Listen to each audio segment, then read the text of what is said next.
Hey everybody, welcome back to our YouTube channel and the agent video series. Today we're going to be talking about, should you be a solo agent or should you join a team? A lot of speculation on that. A lot of people have a lot of questions on that, and that's a lot of questions I get from other agents is, should I go on my own or should I be on a team? So I'm going to tell you, it depends, right? So I'm going to go over, if you're looking to go solo, the type of person that probably should do that versus if you're thinking of joining a team, and then that type of person and why that could be beneficial to you as well. Okay, so all of what I put into this video today is not going to be all inclusive. There's all kinds of different ways to look at it and things to go off of. But generally speaking, the things that I tell you today are going to be pretty important pieces to your decision making on if you should be solo versus join a team. So let's talk about joining an organization or being a real estate agent and being solo. So if you're going to go solo, I think your number one thing that you have to keep in mind, and you should be, is a go-getter, right? You should be a person that can be self-motivated, you're self-disciplined, and you're a go-getter. You're going to show up every day. You're going to try to learn. You're going to watch videos. You're going to ask questions. You're going to want to learn the business, and you don't need somebody to get you there in a sense of, every day talk to you or motivate you or hold you accountable. You're going to hold yourself accountable because you're a go-getter. You're going to go look for it. You're going to go find the deals and find how to do the business. Again, when I first started in real estate in our market, there was rarely any, I don't even think there was any teams that I can remember, maybe one or two teams. So most of us agents were solo agents, and the ones who have rose to the top were pretty much go-getters. We basically obviously learned on our own, asked the right questions, watched videos, or were coached by a real estate coach or maybe even mentored by an agent. But that's even rare in these times. A lot of agents don't sit around and want to mentor you unless they have something that, they're going to get in return. And even being a team leader, you don't always get everything in return that everybody thinks you do based on the time you give up to mentor. So just want to throw that out there. So must be a go-getter. Number two, you must have strong work ethic. Listen, real estate's a tough business, tougher than most people realize. Everybody thinks, they make a lot of money, they close a lot of deals, or most agents don't close a lot of deals, by the way, right? The average agent closes 6 transactions a year. If you close 6 transactions a year in our market, our volume is way lower, you're basically not making a lot of money. I mean, you're probably in the 20s, maybe 30,000, maybe. That's before taking out any medical, money or, for your medical bills or your medical insurance, your taxes. All of that stuff still got to come out of that money. So 6 transactions isn't worth it. It's not going to be worth it for you to even do real estate. So you must have strong work ethic, understand it's going to be a bumpy road, but you're going to push through the bumps and the bruises and the long hours and figuring out the business. Number 5, you're okay with a longer learning curve, meaning, when you're on your own, it's going to be a while to learn the business. And, the only way to learn the business, either be on a team or have a mentor that's going to take you through it. Or you're just going to push and get some transactions, and you learn by transactions. You could be in this business 15 years, not have many transactions, meaning you're inexperienced.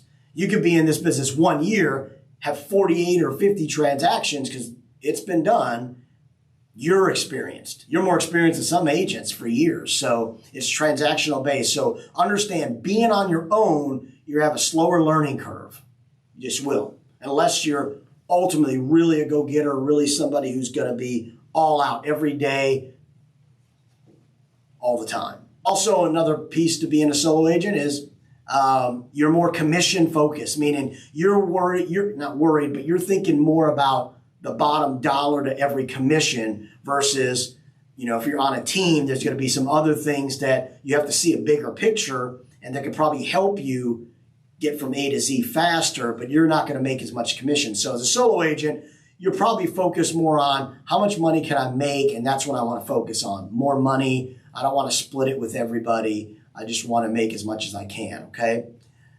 Next piece is understand it's all on you. So understand that, the buck stops with you. Now, that also goes into if you join a team, but because no matter what, you join a team or being mentored or whatever, you still got to do the activities that you're trained and taught and incorporate the systems that you're being provided on teams. You still got to do it yourself. But, when you're all out and about on your own, it's all on you, and you're going to have a little bit of support maybe from your broker in charge, but it's not going to be as immediate and quick as you may think it is, okay? And the last piece for, if you're going to come into real estate and you're thinking of joining a team or staying solo is you need to invest your own money. So even if you do them 6 transactions and you make $30,000, in order for you to grow your business and do certain things, you're going to have to invest in yourself and invest money into your business, right?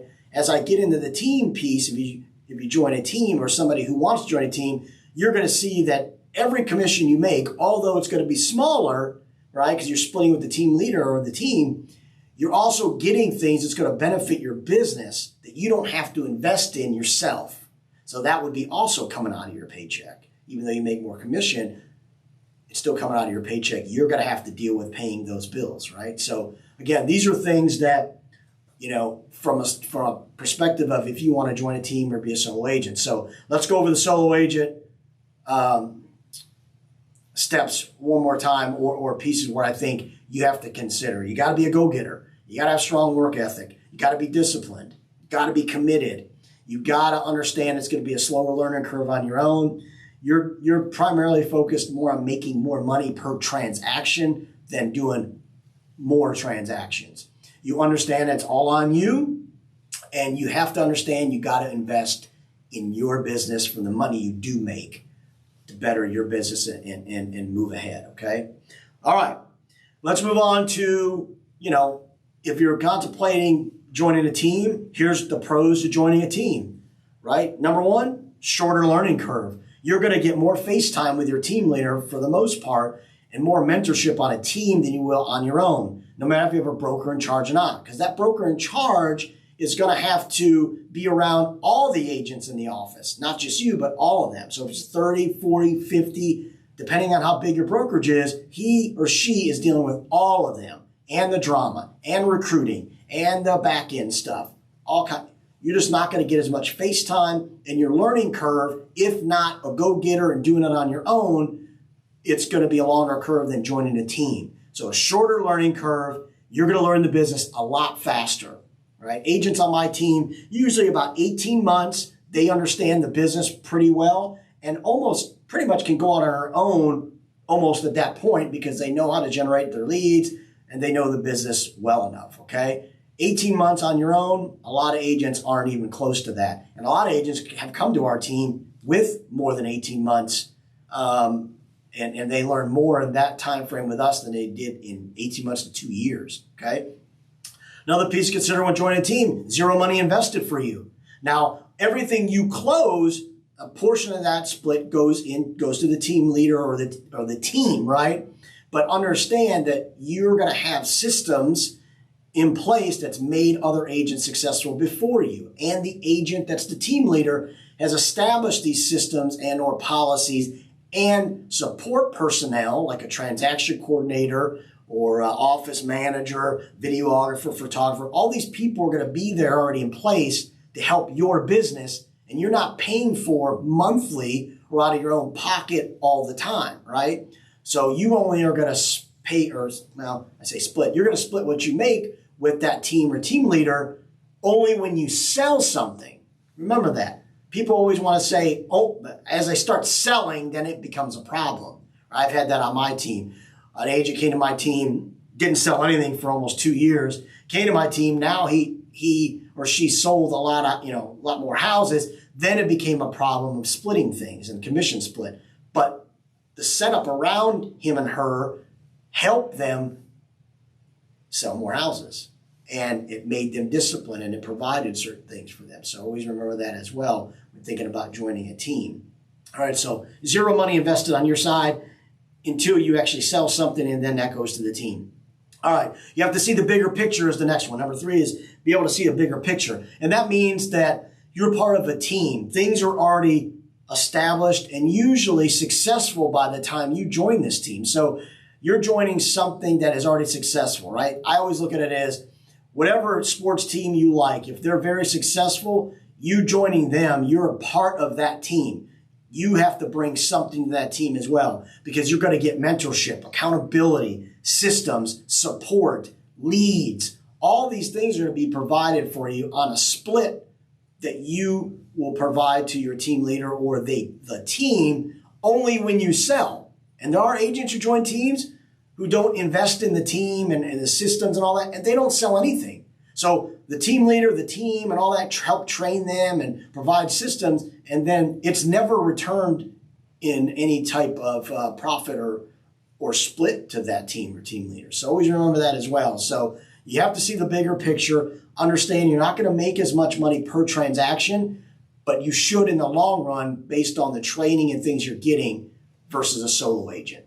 Okay, so remember that bigger picture. Look, if you think you're going to need structure, if you think you're going to need somebody to back you and teach you and kind of be there for you, joining a team is where you need to be, right? Because now you have somebody or other individuals that will go out on listing appointments with you, share answers or kind of ideas and or how they do it and how it's been successful. You're going to be privy to that. On your own, generally you're not. Agents don't want to share anything with you, but on teams, generally it works that way, all right? Okay, number 5 is you value mentorship and leadership. Here's what I will tell you. A lot of agents value that in the beginning until they become semi-successful. And then all of a sudden they forget the late hours, the late texts, the transaction coordinator, fixing all their documents and doing it. Then it becomes less important. So remember that. You have to value that mentorship and leadership because remember, always remember this. If you don't remember anything, remember this. What you're taught, good and or bad, from your leader or mentor of the team is you're going to take that for years. You're going to be introduced to people you never would have known. You're going to have vendors or other business owners in business with you that you learned about through the team leader and the team. Like you're going to leave the team and those are still going to be some connections you have now through the team. So you see how that helped your business going forward, right? And anything you've made on the team, right? If you think about it, the team has helped you make that money initially anyways, because you weren't making it potentially as a solo agent, or you would have never known how to make that money till you got to the team. So always remember that. So the value of mentorship and leadership is key for people, thinking about, should I go solo or should I go team? The team is going to give you a good leader and mentor for the most part. Should, or that team's not a good team anyways, right? If you can't get mentorship and leadership from your team leader. Last piece to joining a team, to look for joining a team is you value more one-on-one assistance. If that's important to you, you need to join a team. All right. Look, brokers in charge are too busy. They're going to give you one-on-one when you first get there. They'll meet up with you maybe once a month here and there. They'll answer your questions here and there.